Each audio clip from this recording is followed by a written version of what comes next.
right.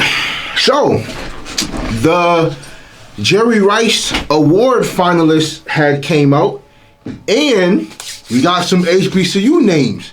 Now, we actually have 4 names, but one of them we already know who's on it. Now, for those of you that don't know what the award is, the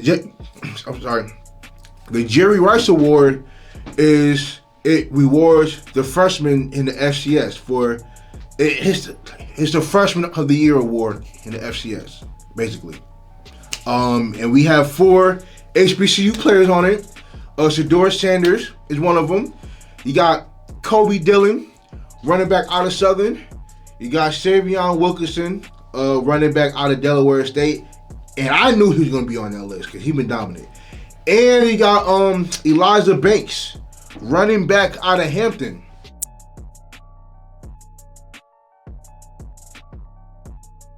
Now, we're going to save Shedeur Sanders for last. But we're going to talk about all 4 of these players. So first, let me speak about Elijah Banks. Now, I haven't watched a lot of him this year. The first game that I saw of him was the first game of the season. And that was against Virginia Union. And him and his other running back, Darren Butts, I believe, they both went off that game. I think Elijah Banks had 140 yards and 3 touchdowns. He scored all 3 of his touchdowns in the second half. And he hasn't had a game like that since then, but he's definitely been one of the more consistent players on their team. Him, Butts, I definitely like the quarterback Duffy, and I love Jadakiss Bonds. I love Jadakiss Bonds. He's definitely gonna be first team, all conference on his team. But yeah, they don't really throw him the ball out of the backfield much. I don't know if that's what he does or not. Like we said, he's only a freshman, but he's definitely been one of the more consistent players on his team. I think he averages 80 yards. He has 6 touchdowns. No, he has 6 touchdowns. He played a real good game last week versus A&T. So from the few games that I've seen him play, he can definitely run the ball. He's definitely fast. He definitely has a few long balls, in terms of his touchdown runs. I think he has a few 40-yard runs and 50-yard runs for touchdowns. So yeah, shout out to Elijah Banks. Next we got Savion Wilkerson. Now, this dude, I don't know if I said this before or if y'all heard me say it before, but this dude is the end-all, be-all. They gave him the ball 40 times, and it's all or nothing with him. Honestly, they treat this guy like Derrick Henry. He has over 600 yards rushing. He leads the MEAC in not only rushing attempts. Yo, this dude has, I think he has 150 attempts in 7 games. Nobody else in the MEAC has 100 yet. And he had 150. I remember it was one game they lost. I think they won. It was an overtime game against Wagner College or Wagner University. I'm not sure, but he had 40 carries. They gave him the ball 40 times, and the quarterback only threw the ball like 24 times. Now, they ended up winning the game, but for them to give him the ball 40 times is like, sheesh. Now, he also leads all HBCU players in rushing attempts. I think the second closest person is, I think, Caleb Johnson from Valley State. I think he's the second closest person. But yeah, for a freshman running back to be averaging over 20 attempts a game is insane. And it lets you know how much they really like you as a runner. I first saw him against Bowie State. Had 3 touchdowns. He rushed for over 90 yards. I think he averages 90 yards a game. But yeah, he's definitely, I definitely have him as one of the players to, you know, in terms of the finalists to win the HBCU Player of the Year. So kudos to him. Next we got Kobe Dillon, aka Corey Dillon. One of the 3 running backs for Southern. Southern is a heavy run team. I'm surprised of the looks that they give out of it. Like, they will run 3 wide receivers. Like, they will run trips. They will have 4 wide receivers out there, but would still run the ball, which is insane. And with a running crew like that, you would think they would run like the triple option. They'll have 2 backs out there at all times and, you know, give them a different look. But outside of that, and you know what's crazy about Kobe is that he didn't play 2 games. Like, he didn't play against Troy, and he didn't play against McNeese State. I think his first 100-yard game was against Mississippi Valley State. And before we get to that, you know, to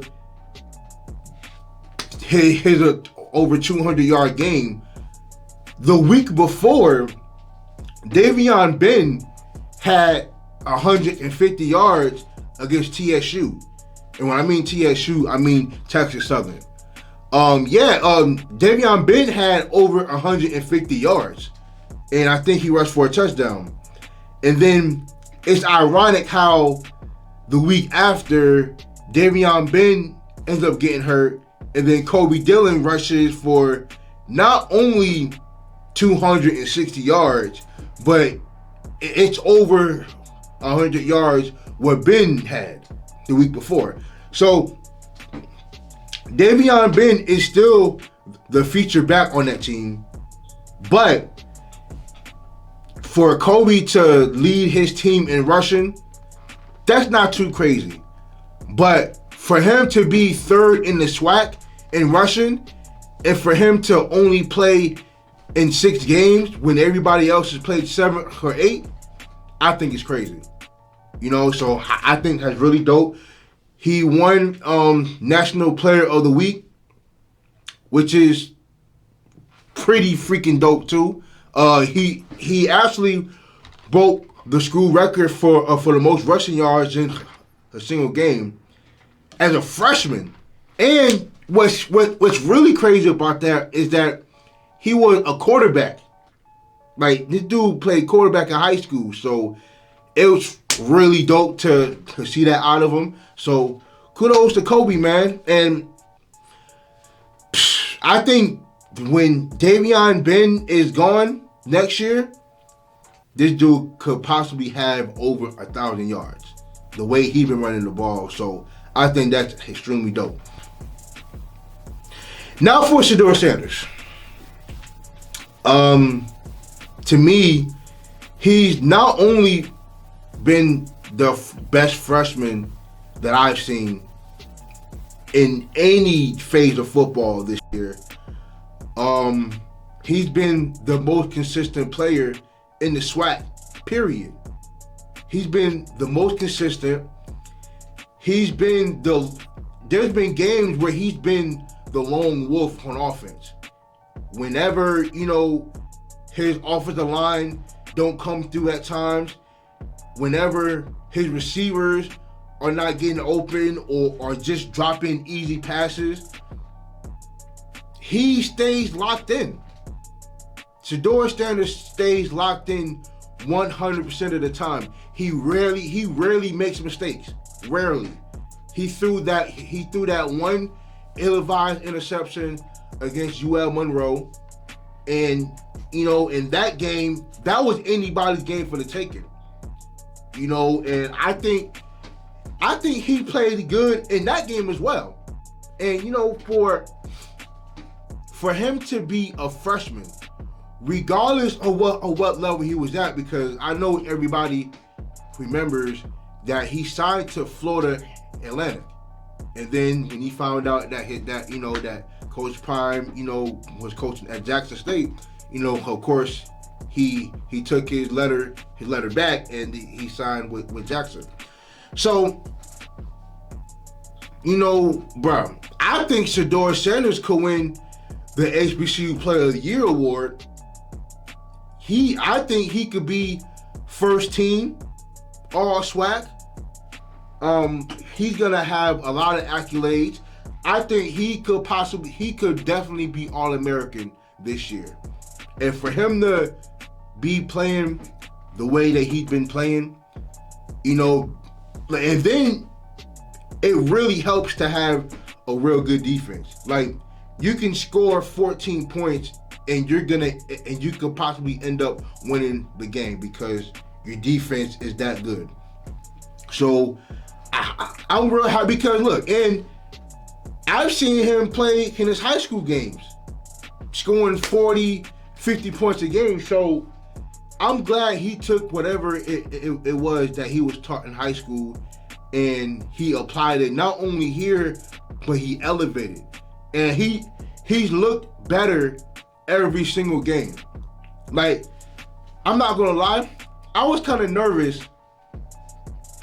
after his first 2 games when there wasn't scoring a lot of points. People were saying, what if the offense don't click? And a lot of people praised their defense from jump. A lot of people had concerns about the offense, but nobody had concerns about the quarterback. Like, the quarterback, and we're hearing about it now, is that the quarterback has been the most consistent player this year. When we had injuries after injuries, people coming in and out the lineup. Like, see, look, Malachi Wideman, what I'm told, I saw one of the comments, is that he had to learn the playbook. And I didn't know that because I was waiting on him because I knew that he was at Jackson State. I knew that he was gonna be one of their best wide receivers because this dude is so much of an athlete. You can literally throw the ball anywhere and he's gonna go grab it. So I haven't seen Shane Hooks in a few weeks. I haven't seen Newman in a few weeks. So his receiving core hasn't been the most consistent when it comes to health. The offensive line hasn't been, consistent when it comes to protection. Because just last week, he got sacked 7 times by Bethune-Cookman. A winless Bethune-Cookman. And so I thought, but to me, Shedeur Sanders has been the most consistent player on the team. And he's kept them afloat even when sometimes his teammates didn't come through. But when their teammates eventually came through, they always took off. And so I'm happy for his production. I'm happy for Jackson State.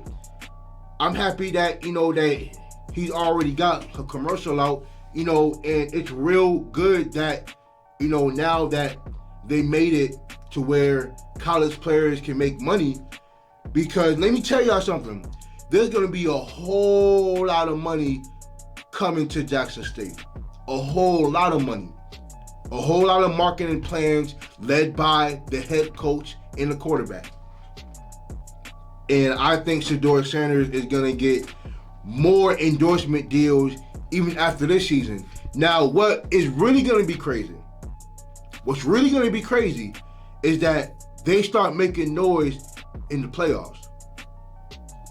Because, look, I think whether they win the SWAC or not, hell, whether they lose the SWAC championship, I think they're still going to be invited into the playoffs because they've been that good this year. They're ranked number 16. They're ranked 16th in the nation. You know, and so there hasn't been a Division I HBCU team that's been this dangerous since probably the 2016 A&T Aggies. You know, when me personally, I believe that A&T could have made some noise in the playoffs, but they chose to play in the Celebration Bowl. You know, I think they could have made noise, but I'm so glad that I think Coach Prime is going to choose the route of the playoffs. And I think that is a good idea. That's a great marketing strategy. And what better way to market anything than to have Coach Prime be at the forefront of it? You know, so shout out to Shedeur Sanders. Shout out to all 4 of these guys, man. Like, all 4 of these guys, well deserved. I kind of knew that, you know, like when a lot of people wasn't talking about Savion Wilkerson, I was really paying attention. So I knew he was gonna get this type of recognition. So kudos to them, man. And we're gonna see what happens. I'm sure that we're gonna see a whole bunch of good football this weekend. I can't wait to talk about it soon. But make sure you guys like, subscribe, comment, and share. Hell, dislike if you want. But I definitely appreciate y'all and thank y'all so much.